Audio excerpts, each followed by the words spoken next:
Hola amigos de Filosofía Apuntes, estamos nuevamente aquí en los podcasts de filosofía. Esta vez vamos a ver un tema más complicado. Nos salimos por lo pronto de la filosofía de Platón y nos centramos a escuchar y a analizar la obra de Aristóteles. Nosotros ya habíamos hablado de Aristóteles anteriormente, habíamos visto la vida y obra de él, pero ahora, chicos, ya empezamos, ¿no es cierto?, con las obras, digamos, más específicas, y vamos a hacerlo desde la primera obra hasta la última, ¿ya? La obra de Aristóteles son grandes, no son cortas, para nada cortas, y nos va a tomar trabajo, chiquillos, nos va a tomar mucho trabajo, sobre todo la obra presente, porque vamos a ver, chicos, hoy las categorías, que es un concepto que está dentro del organon o órganon de Aristóteles, que se comprende como los tratados de lógica. ¿Han oído escuchar de la lógica aristotélica? Bueno, esto es un poco similar, con la salvedad que pudiera ser esto más trabajoso y más costoso de entender, chiquillos, porque el concepto de sustancia en Aristóteles un poquito difícil, pero si usted le pone empeño y usted pone de su parte para aprender este concepto, quizás no le vaya a ser tan difícil, pero lo es, chiquillos. O sea, si usted en un primer momento no logra entenderlo, es normal, es súper normal que no entienda las categorías de Aristóteles.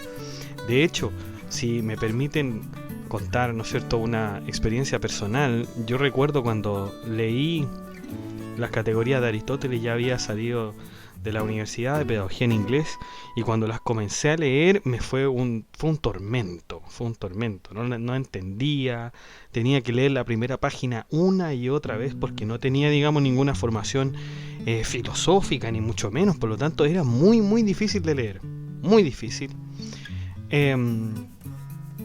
Sin embargo, la constancia, ¿no es cierto?, que yo tuve de entender este texto, porque yo dije, no me la va a ganar. Bueno, resultó en que pude comprenderlo en su totalidad hace un par de años, ¿no es cierto? Obviamente ahora se me olvidan algunas cosas, pero si las repasamos, ¿no es cierto?, podemos volver a explicarlas y todo. ¿Hay textos que ayudan a comprender las categorías de Aristóteles? Sí, hay textos que ayudan. Por ejemplo, uno es el Isagoge de Porfirio, que es como una introducción, pero la verdad es que cuando yo leí el Isagoge de Porfirio quedé mucho más confundido. Ahí sí que no entendía nada, por lo tanto tuve que hacerlo directamente desde Aristóteles. Quizás, no sé, por la poca formación filosófica que tenía, entonces no entendía, digamos, la Isagoge de Porfirio, por lo tanto lo tuve que hacer a través de los mismos textos de Aristóteles. Y apoyándome en alguna que otra página web o en alguna que otra lectura, ¿no es cierto?, que hablara sobre estas categorías, ¿ya? Pero aún, si bien es difícil todo esto, chiquillos, es fundamental para entender la filosofía aristotélica en su totalidad. Si usted la quiere entender en su totalidad, entonces va a tener que pasar por este desierto, ¿no es cierto?, por este desierto bien árido, inentendible, confuso, para que después no tengamos problemas en textos como física, en textos como metafísica, ¿no es cierto?, que también son bastante complejos. Por lo tanto, yo le sugiero que en este texto sí ponga usted mucha atención, porque de verdad que nos va a costar, pero si nos pretendemos conocer a la filosofía aristotélica, vamos a tener que hacerlo, ¿ya? En todo caso, chiquillos, si ustedes tienen, o sea, ¿cuál es lo sustancial de este texto, ¿no es cierto? Es más bien el lenguaje, en mi opinión. Creo que esto es más una cuestión de lenguaje, también de metafísica también tiene, pero yo creo que es mucho más de lenguaje. Por lo tanto, si usted está interesado en el lenguaje, así como lo estoy yo creo que este texto es tremendamente necesario. Yo cuando leí este texto y se ve que no hay nada igual en la historia de la filosofía, digamos, de la Grecia antigua, usted se puede dar cuenta de que Aristóteles poco menos inventó la lógica del lenguaje. Yo diría más bien eso, que las categorías son una especie de estructura del lenguaje, ¿ya?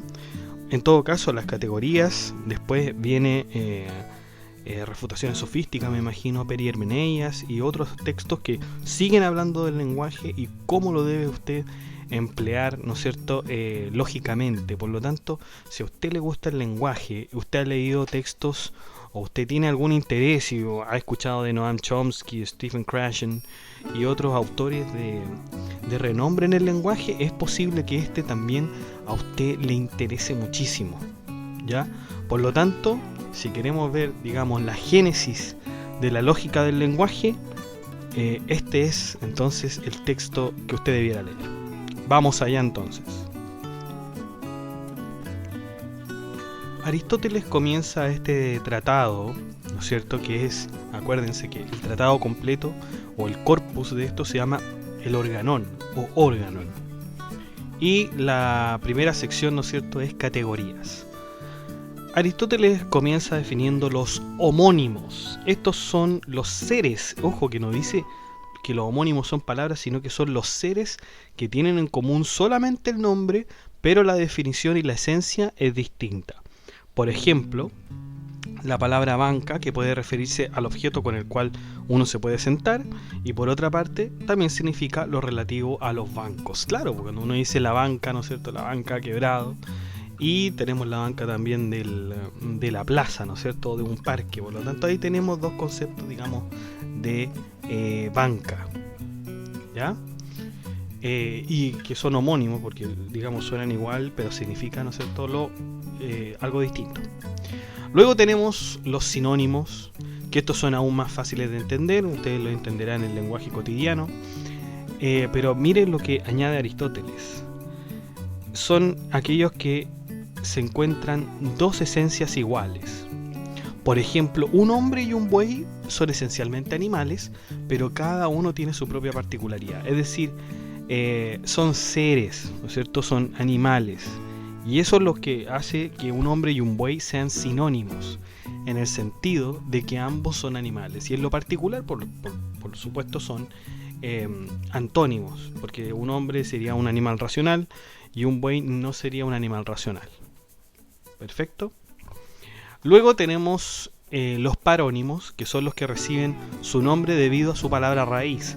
Por ejemplo, valiente proviene de valor, gramático proviene de gramática. Si bien estos tienen relación, sus significados son distintos, porque no es lo mismo decir un gramático que es la gramática, y no es lo mismo decir un valiente que el valor. Luego tenemos las palabras unidas y separadas. En efecto, tenemos palabras que se unen entre sí para formar una oración, por ejemplo, un artículo, un sustantivo y un verbo. El hombre corre, el hombre triunfa. ¿Se dan cuenta que hay una oración ahí, que son palabras distintas, pero que se unen para formar un significado? Si se toman por separado sería algo así: hombre corre, hombre triunfa, ¿no es cierto? Esas son palabras separadas, pero las palabras unidas, ¿no es cierto?, forman una oración, forman una coherencia sintáctica, ¿ya? Sintaxis quiere decir el orden de las palabras. Pueden nombrarse cosas de un sujeto sin estar en él. Por ejemplo, Sócrates es un hombre. La palabra hombre no está en Sócrates, pero sí es su esencia. Esto ya es un poco más complicado. La palabra hombre, ¿no es cierto?, podríamos decir que es un género. Hay muchos hombres, ¿no es cierto? Y la palabra hombre no está en Sócrates, porque Sócrates no es el único hombre, pero sí en la esencia de Sócrates está la palabra hombre, ¿no es cierto? Pensemos la misma frase de la siguiente manera: Sócrates es un hombre. Sócrates ya representa un ser, como hombre ya representa otro ser. Por lo tanto, hombre no puede estar en Sócrates, porque la palabra hombre no puede decirse de ningún sujeto. ¿Se entiende? Por lo tanto, Sócrates no es, digamos, el que abarca toda la palabra de hombre, ¿no es cierto? Porque Sócrates es solamente una especie de hombre, pero no puede abarcar en sí mismo el concepto de hombre, porque es más, el concepto de hombre es más amplio, ¿ya? Lo tiene sí en su esencia, pero es más amplio. Todo atributo está relacionado con el sujeto, así como todo lo del sujeto es atributo. De este modo, si hablamos de animal, hablaremos también de hombre, necesariamente. Pero si hablamos de hombre, no necesariamente hablamos de un animal, ¿no es cierto? Porque no podríamos decir, porque la pregunta inmediatamente sería, bueno, ¿qué clase de animal? Porque el hombre no es cualquier animal. Entonces, no se le puede poner la palabra animal al hombre, digamos, al hombre en sí, ¿ya? Sino que la palabra animal es el género, corresponde tanto al hombre como al animal que no es racional. Por lo tanto, ahí, digamos, hay un choque, ¿no es cierto?, entre el género y la especie. Luego tenemos el concepto de sustancia, y aquí es donde entramos, ¿no es cierto?, en lo esencial de la filosofía aristotélica. Cuando tomamos las palabras de manera separada, como lo hicimos anteriormente, veremos que hombre o caballo son esencias.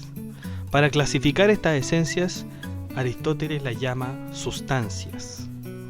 Con la intención de categorizar las sustancias, Aristóteles las pone con una sola denominación. Las diferencias que tiene la sustancia con sus accidentes, veremos que caen en las siguientes categorías. Fíjense la imagen que acabo de poner acá.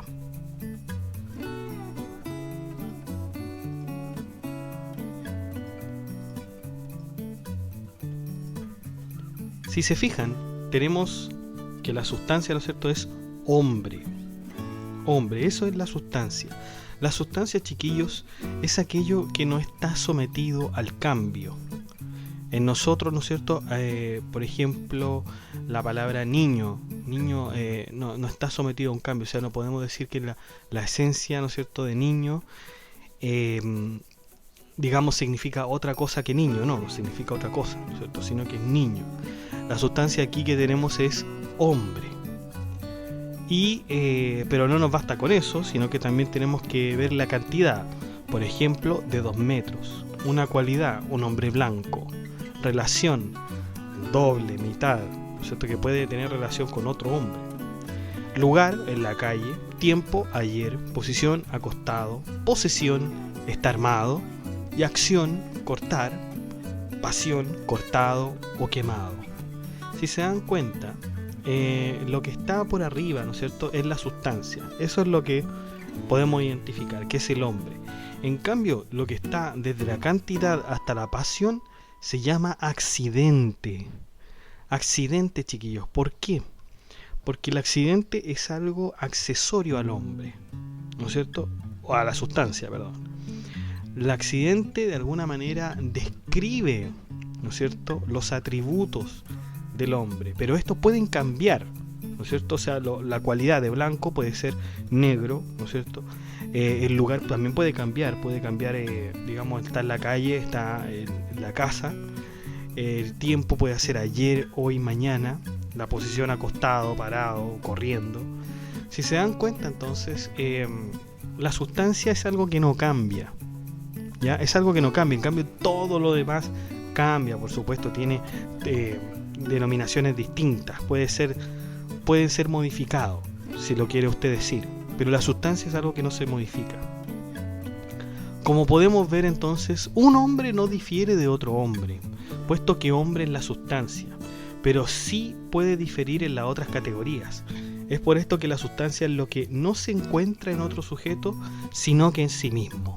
Por lo tanto, si usted me está escuchando, por ejemplo, y usted hombre, nosotros no diferimos en lo hombre, sino que diferimos en los accidentes, como yo le había dicho, la cantidad, cualidad, relación, lugar, tiempo, posición, acción y pasión. En eso podemos diferir, pero no podemos diferir en que somos hombres. Y esa es la sustancia, chiquillos, esa es la sustancia. Pero existe otro tipo de sustancia. Hay 2 sustancias, chiquillos. Y ese tipo de sustancia es llamada sustancia segunda, donde caen las denominaciones más generales.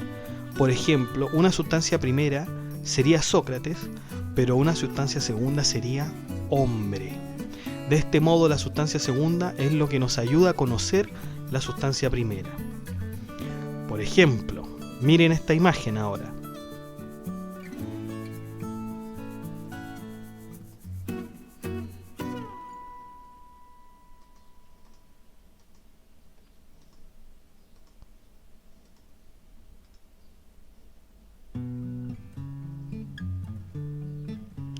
Si se fijan en esta imagen, entonces tenemos la sustancia primera, que es Sócrates. En el caso mío, por ejemplo, sería ya Gonzalo. En la sustancia segunda veremos la sustancia que habíamos visto anteriormente, que es la de hombre, ¿no es cierto? Y los accidentes de la sustancia segunda, todos esos que usted puede ver ahí. Por lo tanto, la sustancia segunda es lo que nos ayuda a conocer la sustancia primera. Podríamos decir que si tenemos la sustancia segunda, podríamos decir, mira, eso es un hombre. Pero la pregunta que nos va a ayudar a conocer la sustancia primera va a decir, ¿qué hombre? ¿O quién es él? ¿Quién es ese hombre? Entonces la sustancia primera sería, ¿no es cierto? La respuesta es Sócrates. Por lo tanto, tenemos una sustancia primera, chiquillos, que es, digamos, la característica de este hombre o lo esencial de este hombre. Y por otro lado tenemos una sustancia segunda, que es el género, ¿no es cierto? Que es el hombre. Justamente después tenemos todos los accidentes, ¿no es cierto?, de la segunda sustancia. Podemos decir, por ejemplo, la puerta es blanca, siempre y cuando blanca sea un atributo del sujeto. Blanca, digamos, esta palabra nunca puede estar en el sujeto como definición, ¿ya? Ahora, ni el nombre ni la definición pueden entrar en un sujeto, como por ejemplo usted no puede decir, ¿no es cierto?, la puerta es puerta. Eso estaría mal definido, ¿no es cierto?, porque sería una especie quizá de pleonasmo, porque no estaría diciéndolo bien, digamos. Es como decir, ¿no es cierto?, lo blanco es blanco. No aporta ninguna definición, no aporta, digamos, la explicación para la palabra. Por lo tanto, la puerta es puerta, está mal, así como lo blanco es blanco. Por lo tanto, dos sujetos, dos nombres ni definiciones pueden entrar en un mismo sujeto, ¿no es cierto? No puedo decir la puerta es puerta. Para entender, ¿no es cierto?,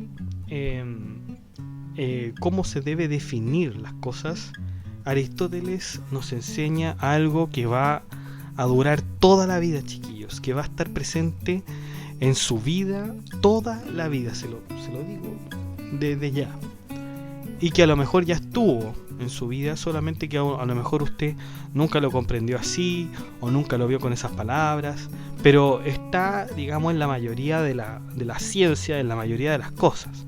Sobre todo, por ejemplo, cuando uno habla de derecho, está el término, ¿no es cierto?, que es el género y la especie. El género y la especie. Debemos pensar que la especie, ¿no es cierto?, es más específica que el género.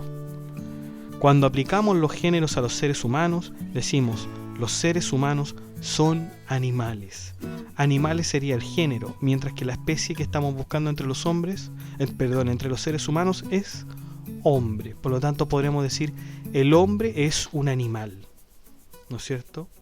Por lo tanto, así es como debería definirse una palabra. Si nosotros preguntamos ¿qué es el hombre?, no podemos decir el hombre es hombre. No podemos decir eso porque dos definiciones no caen en un mismo sujeto. Por lo tanto, tenemos que diferenciarlo por género y especie. O sea, el hombre es un animal. Y ahí estaríamos bien. Podríamos seguir preguntando, ¿qué clase de animal? Bueno, el hombre es un animal racional. Y ahí estaríamos definiendo bien el género y la especie. Según Aristóteles, la especie es más sustancia que el género porque ésta se acerca más a la sustancia primera, ¿no es cierto? Como pusimos en el recuadro de arriba, la especie hombre sería sustancia. Así podemos comprender que la sustancia primera es el sujeto de las demás cosas. Por lo demás, no hay sustancias que sean más que otras. Un hombre no es más sustancia que un gato, ¿no es cierto? Los dos son seres. Además, Aristóteles nos dice que las sustancias segundas también son llamadas género y especie porque sirven como atributo a la sustancia. Por lo tanto, la sustancia primera y sustancia segunda pueden tener esto de género y especie. Pero, por ejemplo, si nosotros decimos Sócrates, en primera instancia, como sustancia primera, siempre va a ser más especie. Pero la sustancia segunda, como es hombre, puede ser también especie, porque el hombre también es una especie de animal. ¿Se dan cuenta? Pero también puede ser un género en cuanto se refiere a todos los hombres. Por lo tanto, la sustancia primera es la más inamovible, por decirlo de alguna manera. Es la que siempre va a ser lo mismo. En cambio, sustancia segunda es género, es algo que es más grande, más abarcativo. Como vimos, las sustancias primeras no pueden estar en un sujeto porque ya son sujetos, mientras que las sustancias segundas están en un sujeto. La definición también sería un atributo del sujeto y por lo tanto pertenecería, ¿no es cierto?, a las sustancias segundas. Las sustancias primeras siempre designan algo real. Las sustancias segundas califican a las sustancias primeras, ya sea a través del género o la especie. Por lo tanto, si nosotros, una sustancia segunda, por ejemplo, podría ser hombre, y la sustancia primera va a ser Sócrates. Pero nosotros podríamos cambiar la sustancia segunda y decir animal, pero la sustancia primera podría seguir siendo Sócrates, porque Sócrates también es un animal, racional, pero es un animal al fin y al cabo. ¿Qué podrá ser lo contrario a un hombre? Podríamos pensar ingenuamente que podría ser la mujer. Sin embargo, la mujer sería una sustancia primera, por lo tanto, no puede ser un contrario. Lo que sí puede tener son características contrarias, sin dejar de ser lo que son. Por ejemplo, un hombre es honrado. Aquí el hombre es honrado, pero no deja de ser hombre, ¿no es cierto? Porque honrado, ¿no es cierto?, es un accidente, una característica del hombre. Y que sea honrado o que no sea honrado no hace que el hombre deje de ser hombre, ¿ya? La categoría de cantidad tampoco tiene contrario, porque nada puede ser contrario a un número. Una sustancia primera tampoco puede ser más o menos que otra. Un hombre no es menos que otro hombre, ¿no es cierto? Sócrates no es menos que Sócrates no es menos que Platón, puesto que aunque tenga muchas características, nunca va a dejar de ser hombre. Bueno, en fin, Aristóteles nos dice que la palabra y el pensamiento también pueden recibir contrarios siempre y cuando el objeto, que lo que es pensado o lo que es hablado, se modifique, pero nunca cambiarán en sí mismos. La sustancia primera nunca va a cambiar, digamos,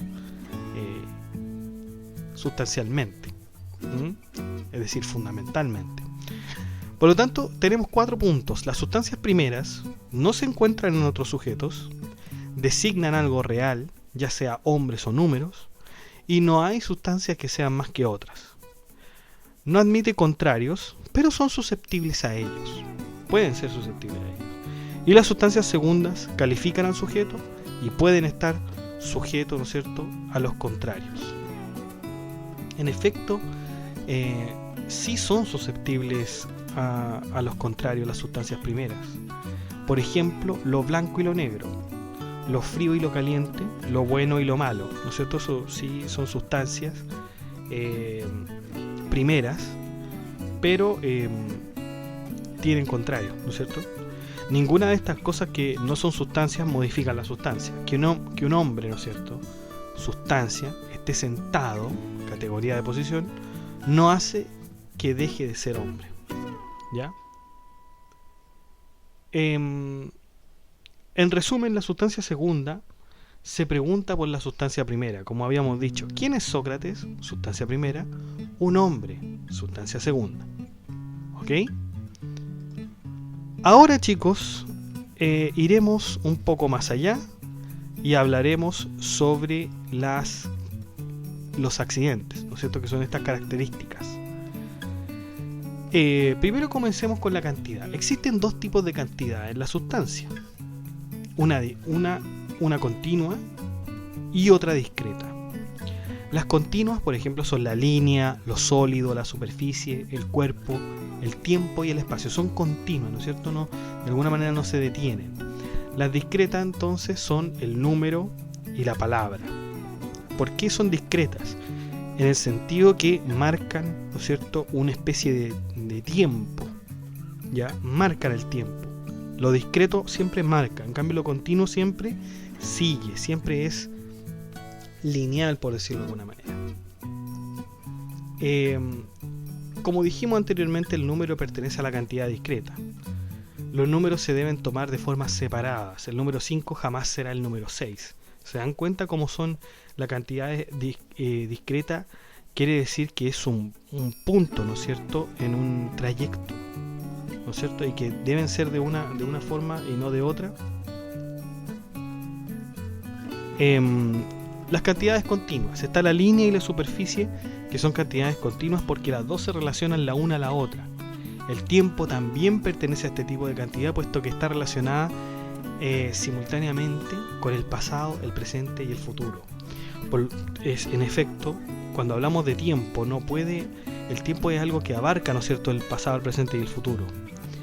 No se puede ver de manera separada porque tiene que ser continuo, ¿no es cierto? El presente no se entiende sin pasado ni se entiende sin futuro.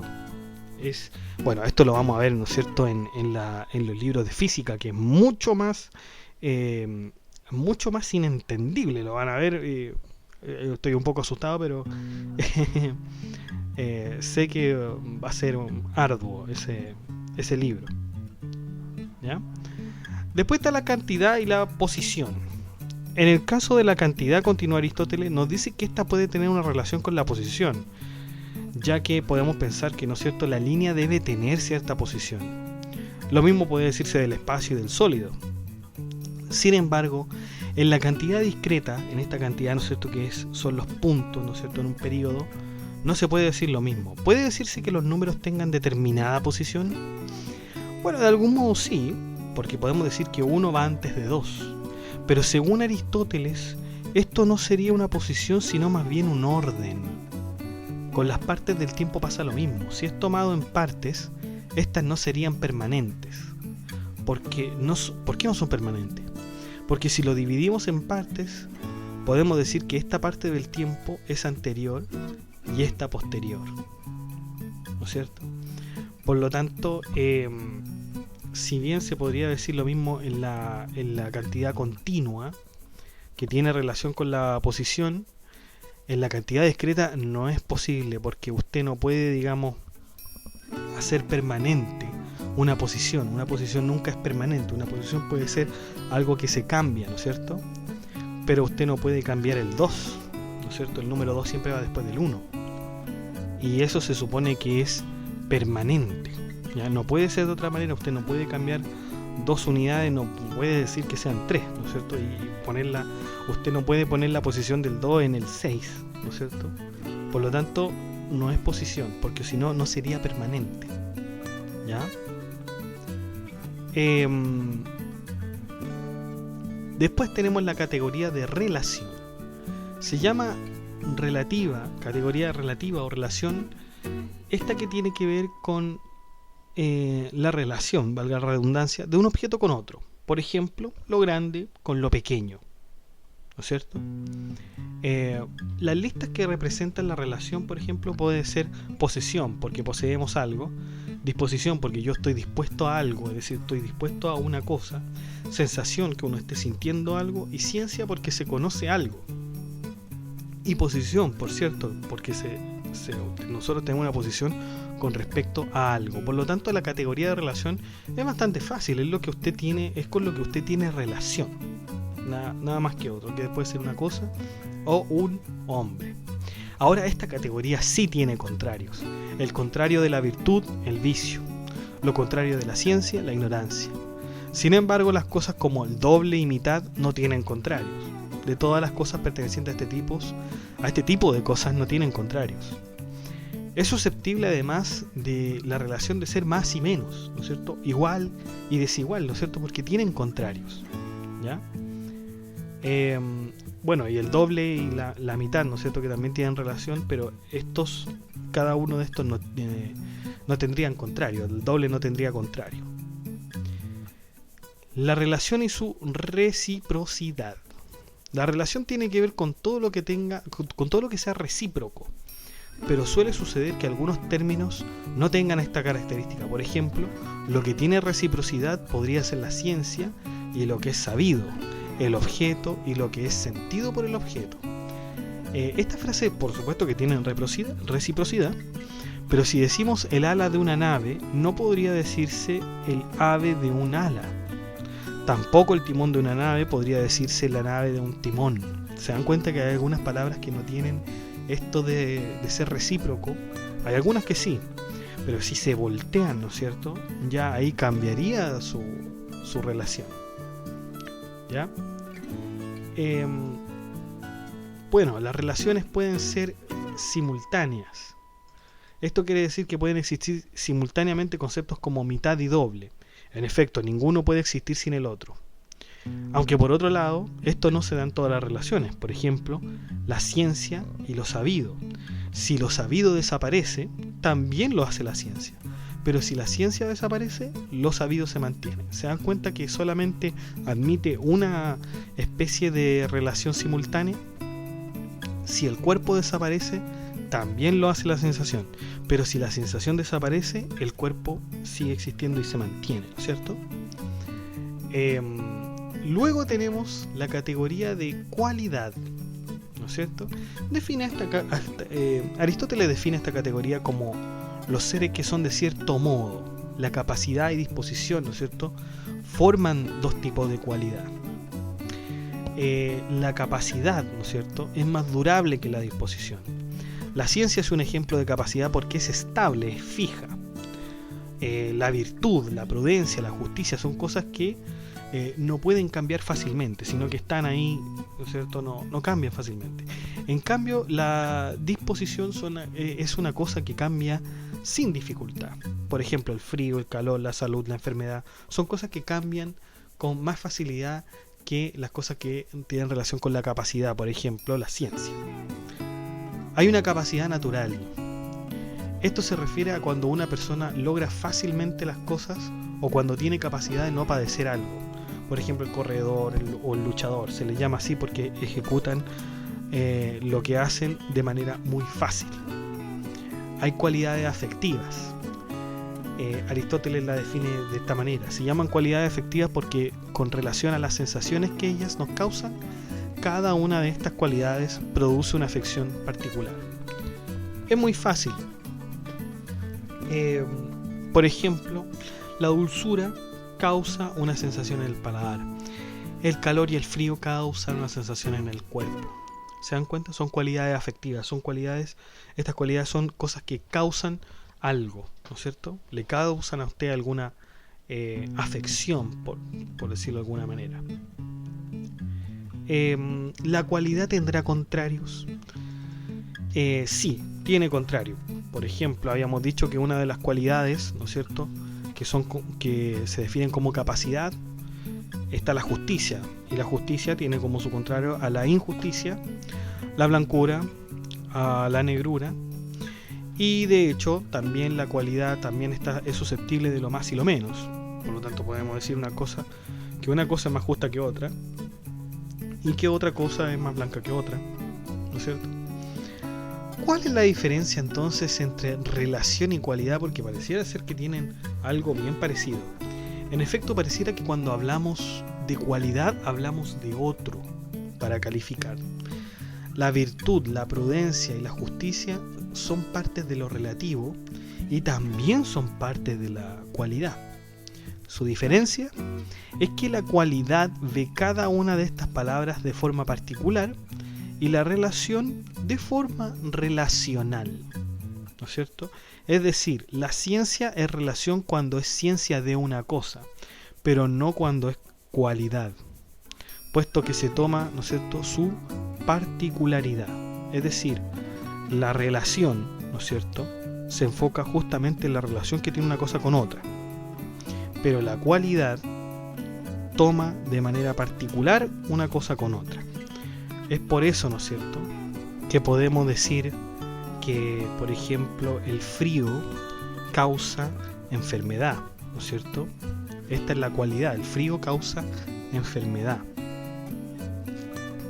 Pero esto no es necesariamente, ¿no es cierto?, algo que puede decirse de lo relacional, ¿no es cierto? Porque que el frío cause enfermedad es algo particular, porque el frío también puede causar que el cuerpo, ¿no es cierto?, que un cuerpo que está demasiado caliente trate, ¿no es cierto?, de sanarse, ¿no es cierto? Por lo tanto, la relación puede decirse, ¿no es cierto?, de cualquier cosa. En cambio, el frío, la cualidad, ¿no es cierto?, causa aquello, ¿no es cierto?, particular, se refiere a lo particular, y lo relacional siempre es con relación a otro, ¿ya? Las categorías de acción y pasión. Lo primero que establece Aristóteles en cuanto a estas dos últimas es que ellas son susceptibles de contrarios y de más y de menos. Claro, podemos decir que calentar es lo contrario de enfriar, que estar contento a estar disgustado. También se puede estar más o menos caliente o más o menos frío, ¿no es cierto? O más o menos contento o más o menos disgustado. Por lo tanto, son susceptibles de contrarios. Pero ojo que pareciera ser que las categorías de acción y pasión, sobre todo las de pasión, son relacionadas con los adjetivos, ¿no es cierto? Y bueno, estas son, digamos, las categorías que Aristóteles menciona en cuanto a los accidentes, ¿ya? Veamos ahora a qué se refiere con los opuestos o los contrarios. Aristóteles no planea hablar más de las sustancias previas, ya las mencionamos, y se enfoca a hablar de los contrarios. Existen cosas que pueden ser opuestas de 4 formas distintas. Por relativos, por ejemplo. Aquí los opuestos se cumplen siempre y cuando estén relacionados, el doble y la mitad. Además, estos contrarios de relación deben tener reciprocidad. El doble es contrario a la mitad, visto en la categoría de relación. Por lo tanto, estos dos conceptos sí son opuestos entre sí, porque podemos decir que el doble de la mitad como la mitad de lo doble, ¿no es cierto? Son contrarios, El doble y la mitad son contrarios siempre. Aquí la relación y reciprocidad no existe por más que entre sí sean contrarias. Por lo tanto, por ejemplo, hay contrarios que nunca van a dejar de ser contrarios, ¿no es cierto?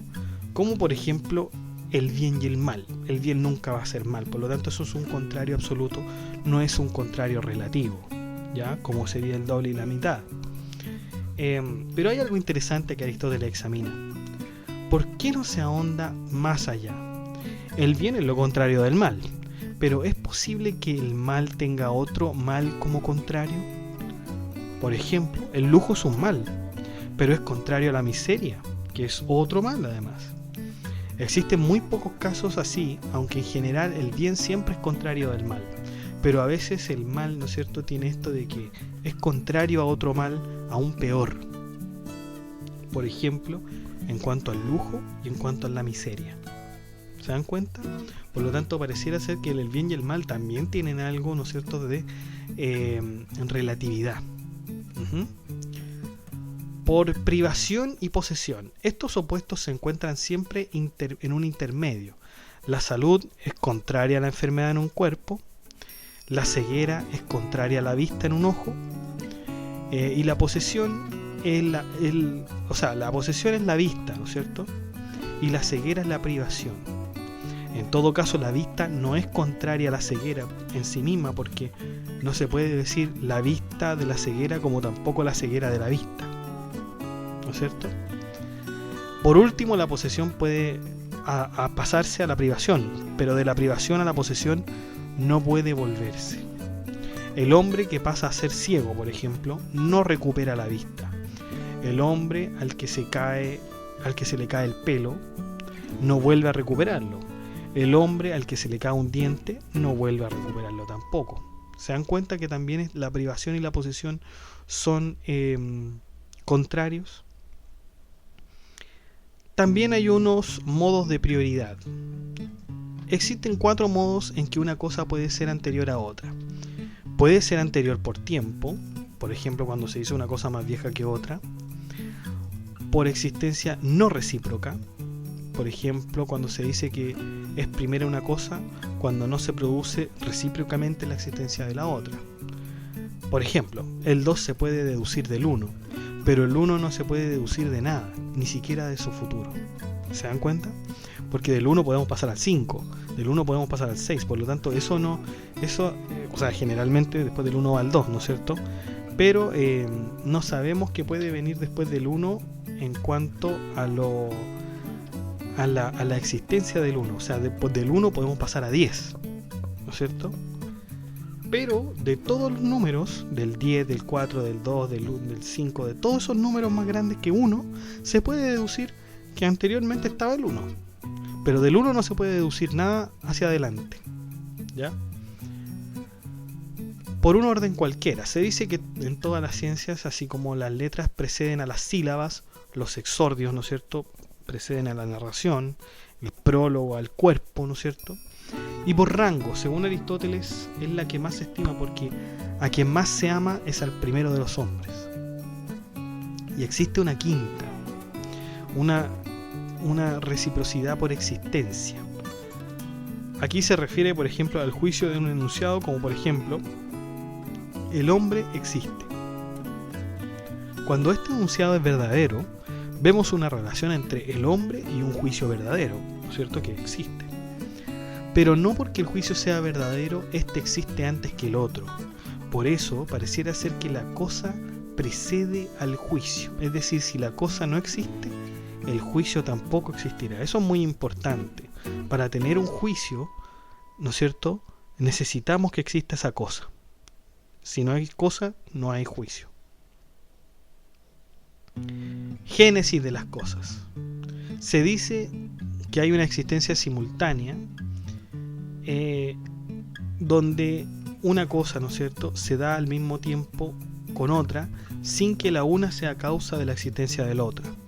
Por ejemplo, el doble y la mitad, si nace una, nace la otra, ¿cierto? Por ejemplo, si nace la mitad puede comprenderse como un doble, ¿no es cierto? O el doble puede comprenderse como una mitad, ¿no es cierto?, con relación a otra cosa. Otras cosas que tienen una existencia simultánea son el género y sus derivados. Por ejemplo, hay animales voladores, terrestres y acuáticos. Todos ellos nacen simultáneamente, pero ninguno es posterior al otro. Por otro lado, como vimos anteriormente, los géneros siempre preceden a las especies. En efecto, el animal puede existir a pesar de que la especie acuática, ¿no es cierto?, no exista. Por lo tanto, el género siempre precede a la especie, chiquillos.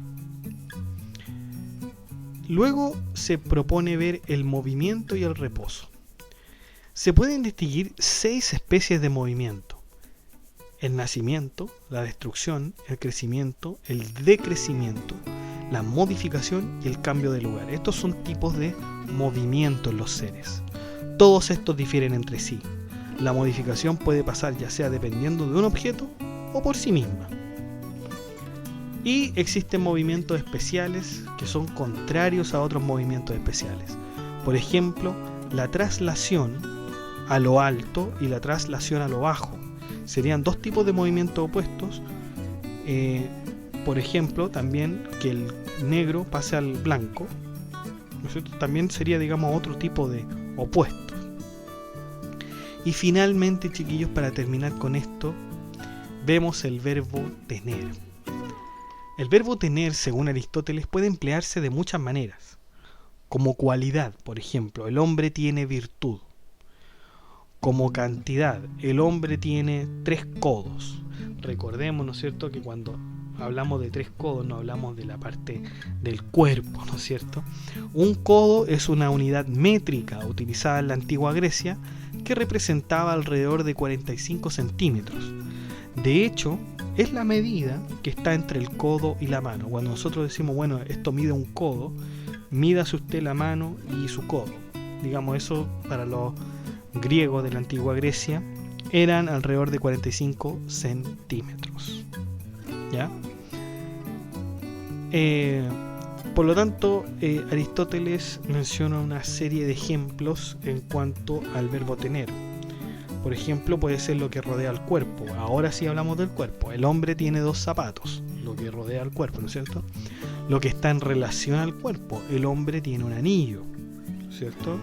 Lo que está en una parte del cuerpo. El hombre tiene un pie. Lo que está en un objeto. La vasija tiene granos. Lo que es propiedad. El hombre tiene una casa. Y muchos más de estos ejemplos, chiquillos, lo vamos a ver en el libro Metafísica, específicamente en su parte 5. ¿Ya? Bueno, definitivamente un libro muy complejo y difícil de leer a ratos, pero por fin, ¿no es cierto?, se pudo comprender. Como dije en la introducción, esta es la base del pensamiento aristotélico. Tiene mucha vinculación con el libro Metafísica, que veremos más adelante, pero por cierto, yo creo que el libro Metafísica es mucho más complicado que este libro.